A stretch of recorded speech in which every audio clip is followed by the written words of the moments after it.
All right, so we are here to talk about intellectual disabilities. My name is Samantha, and I am here with Matt and Michael. So Michael is going to take us through kind of the definition of intellectual disabilities and the different categories. I'm going to review some of the challenges faced by people with intellectual disabilities, as well as how they are diagnosed. And then Matt is going to take us through some teaching strategies for those people with intellectual disabilities. So I will hand it off to Michael here. All right, so first question is, what is an intellectual disability? Well, per the IDEA Act, Individuals with Disabilities Education Act, an intellectual disability means significantly sub-average general intellectual functioning, existing concurrently with deficits in adaptive behavior, and manifested during the developmental period that adversely affects a child's educational performance. The term intellectual disability was formerly termed as mental retardation. There are 4 different categories, mild being the most prevalent, with 85% of students that have an intellectual disability are in this category. The majority of the people with ID are classified as having that. These individuals can learn practical life skills, which allow them to function in ordinary life with minimum levels of support. They have an approximate IQ range of 50 to 69, and usually can live independently with minimum levels of support. Our next category, moderate, about 10% of the population. They can take care of themselves. They can travel to familiar places in the community and learn basic skills related to safety and health. Their self-care requires moderate support. Approximate IQ is 36 to 49, and they have independent living may be achieved with moderate levels of support, such as those available in group homes. Next, please. Our next one is severe, about 3.5% of the population.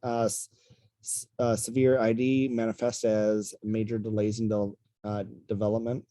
Despite being able to learn simple daily routines and to engage in simple self-care, individuals with severe ID need supervision in social settings and often need family care to live in supervised settings such as a group home.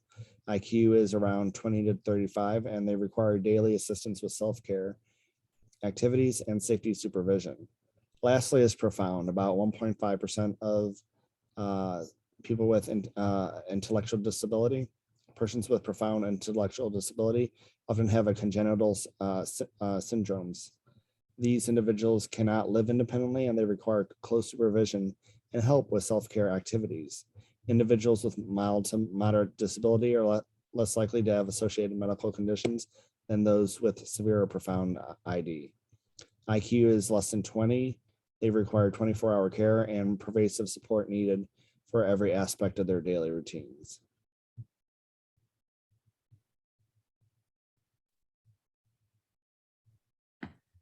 All right, so when we think about intellectual disability, we just heard the term IQ thrown around a lot. So IQ stands for intelligence quotient, and that is defined using different tests. The first IQ test was actually developed in the early 1900s in 1904 by Dr. Binet. And you can see here in one of the commonly used IQ tests is still called the Stanford-Binet. So the 3 most commonly used IQ tests are the Wechsler tests, the Woodcock-Johnson, and the Stanford-Binet. Reasons people might use these different tests is because they have different age ranges that are appropriate, and they've been translated into different languages, and there are different subtests. So the Wechsler tests have separate testing strategies for each age range, each developmental level. So if you're testing someone who is 4 years old versus someone who's 15 years old versus someone in their 50s, you're going to use a different version of the Wechsler tests. The Woodcock-Johnson and the Stanford-Binet tests are appropriate for ages about 2 to 85. So this is going to be the same test given to everyone, no matter what their age. And each of these IQ tests is going to give different subtests for the IQ. So you're going to get like a visuospatial intelligence quotient. You're going to work on working memory and verbal IQ as well. So those are some of the common subtests in the IQ. And then overall, you're going to get the full scale IQ. So the FSIQ is what that is abbreviated as. And the IQ score is actually determined on a normal curve, on a statistical curve. So you're going to get an average IQ between 90 and 110. So below 90 is below average, and then above 110 is above average. Now, if you have a child that's younger than 2, there are screeners that they use. So these aren't going to give you an actual intelligence quotient. They're just going to give you an idea of whether or not the person may grow into having an intellectual disability. So there's the Bailey scales of infant and toddler development, which is really young, up to 18 months. And then the Kaufman assessment battery for children is going to be that like 18 months to 3 or 4 years old. Now, IQ tests come as this big old package. So you have all of these different things to use. You have different testing booklets for those different subscales. You have to use a timer. So they're really intensive tests. Those websites that you see that are like, hey, find out your IQ, are not accurate. So this takes a lot of training, a lot of practice to be able to administer a proper IQ test. And that gets us into some of the pros and cons. So the administrator training is crucial for IQ tests. There is a very strict script that you have to follow. The scoring is very strict, and managing all of those different elements of the IQ test is key. So you have, your booklet that you're scoring, you're timing the individual, and you're giving them the things to respond to. Now, in some validation measures of these tests, people were given the Wechsler test, the Woodcock-Johnson, and the Stanford-Binet. And there was as much as a 20-point difference in the IQ that person received from those different tests. So if you think about that in terms of the diagnostic criteria, if you had someone that was kind of a borderline or average intelligence on, say, the Wechsler test as like a 90, but then they had that 20-point variability of 70, they might be diagnosed with an intellectual disability on one and not on the other. So it's an accessibility issue for treatments. There's also a language barrier. So each of these tests has to be validated in the language it's being given. So you can't just take the English version of the Wechsler and have somebody who's there as a translator directly translating that test, because the connotation of the words and even culturally relevant pictures and vocabulary aren't going to translate well. So anytime you want to give an IQ test to somebody, it has to be in their native language and it has to be validated in that language. So, with more immigration coming from countries in Africa and countries in the Middle East, we probably don't have IQ tests that are validated in those scores. So we don't want to be just translating these IQ tests and saying that, these people immigrating here are intellectually disabled. That would be incorrect.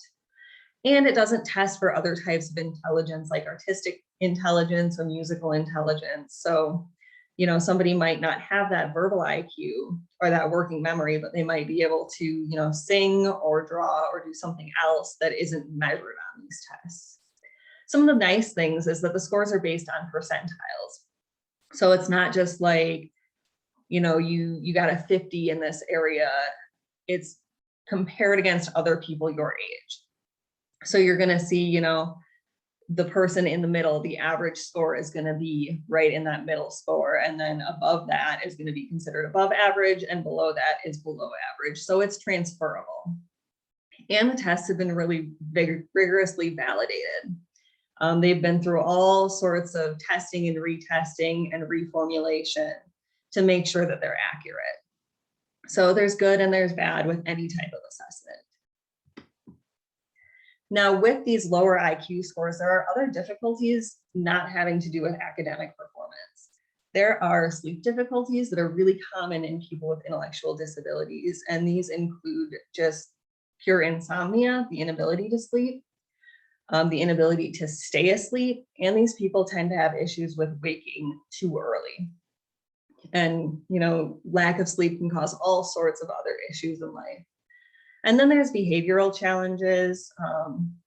There can be disruptive behaviors, a lot of anxiety in going into society, and just communication difficulties from not having the verbal skills to communicate with those around you.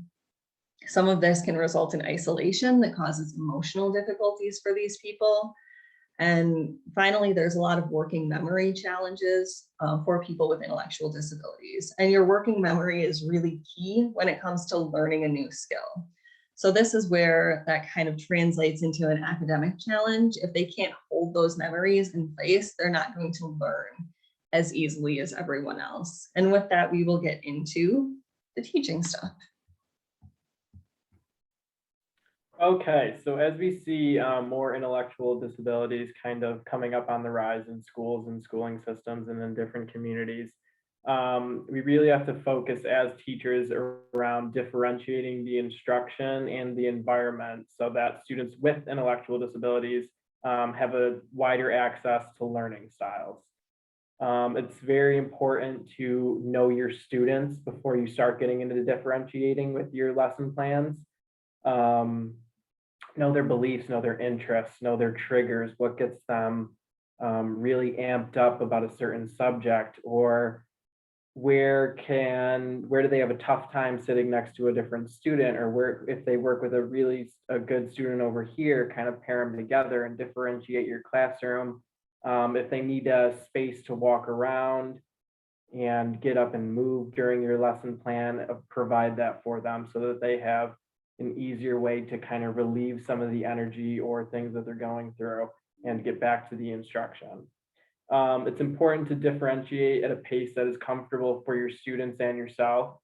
I think this is important, especially as a beginner teacher, and you should really just kind of get into the groove of teaching for the first couple of weeks, really get to know your students, and then you can start differentiating the lesson plans along the way. Make plans and strategies, which I will go over on the next slide, for the students to help them learn the basics of schooling while balancing and understanding the students' learning obstacles. This is very important when you are planning these strategies and you are differentiating, because that you're taking into account what the student's obstacle is during that and what they need to kind of work on so that they can stay focused throughout the lesson. And using formative assessments throughout each lesson to track student progress is just super important. You can see where they are falling behind maybe, or where they understand it, they get it, they can move on. So it's just kind of being aware of it, recognizing it, and really keeping an open ear to how students are responding to your questions, to your different tasks, and what needs to be done throughout the classroom. Okay, you can go to the next one. Okay, so these are the 5 instructional techniques. There's a bunch of other ones that you can use too, and we're going to ask you for our discussion to kind of think of some more along with some other questions. But design your activity time wisely, I think, is a very important one. And what I meant by this is that you should realize that some subjects take a long time to learn, but aren't necessarily as attention grabbing for the students. So sometimes you're going to have to make those activities a little bit shorter, or those lesson plans a little bit shorter, maybe like 10 minutes instead of a 15-minute one with a 5-minute activity. So you just kind of have to design your activity time so that you're not losing the attention of the students while also getting your points across successfully.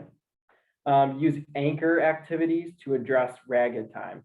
So this is pretty much, anchor activities are things that you can do as a teacher to keep the students moving while you have extra time to work with a student one-on-one. And so anchor activities could start out by having the whole class do an activity individually, and then when they're done, have a list of other assignments or tasks that they need to do, so they can also do it at their own pace and individual. While you can work with somebody. So if a kid is done before everybody else and he has all this extra time and he's just sitting in his chair fiddling or drawing, have another task for him. Maybe he can write in his writing journal, or he can draw, but make sure to have just like a little extra time or extra activities for kids to work on so that you can do your own thing with an individual student, while also maintaining kind of some structure in the classroom. Create a system for assigning students into groups or seating areas. This is just kind of another way to change your classroom environment up. You can, instead of just picking students down the row in each desk that they're sitting at and say 1, 2, 3, 4, you guys go together, 1, 2, 3, 4. You can create like a color coding system and have different stations around your room that are also have the same color. So if you're in the green group needs to go to the green table. If you're in the red group, red table, etc. It's just kind of an easier way for students to attach to something and then follow this kind of routine with it along the way. The fourth one is design a plan for the students to get external help when you are busy with another student. And this kind of goes along with the anchor activities as well in the ragged time. But it is very difficult. I know that during subbing when there's extra time and there's kids just kind of talking to each other, but then it starts to get a little too loud and then you have to remind the kids and then there's too many kids that are finished. So just kind of have maybe an extra resource if you do have one in the room, or extra activities and extra things that you can provide for the students. So the whole entire class has an equal opportunity to learn the initial thing that you were trying to state or to start with, and then move on to different activities along the way. And then my fifth instructional technique that I think can be very successful is creating a boundary for movement from the students in the classroom. And so I think that it's important that you and the students kind of create this plan that if you do need to get up and move around because you need to relieve some energy and you need to just kind of, you've been sitting too long in your chair, it's been 20 minutes and you can't sit still any longer, you need to just kind of move and get up. Have like a designated spot in your classroom where that student can go without interrupting the entire instruction that you're working on, and then come back when they're ready to engage. Or create a time when they can just stand up, they can, I don't know, kick a rubber band underneath their desk while the student or while the teacher is teaching, or do something that kind of relieves some energy while not disrupting the classroom flow. Okay.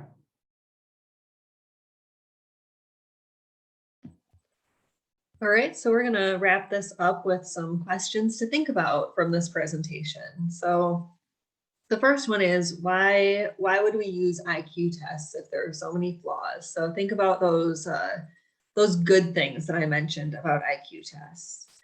And then the second one is, how can you tell if something is an intellectual disability or a deficit in a sensory modality? So how can you tell if someone is struggling intellectually, or if they are hard of hearing, or if they have a visual issue? And then third, do the different categories of intellectual disability really make sense? What about someone right on the border between two classifications? How would you handle that situation? And finally, what are some other strategies you can think of that would help a student with an intellectual disability learn? So just some little things to think about as you approach your teaching. And finally, we've got our references, page 1 and page 2. So thank you guys for listening, and hope you enjoyed.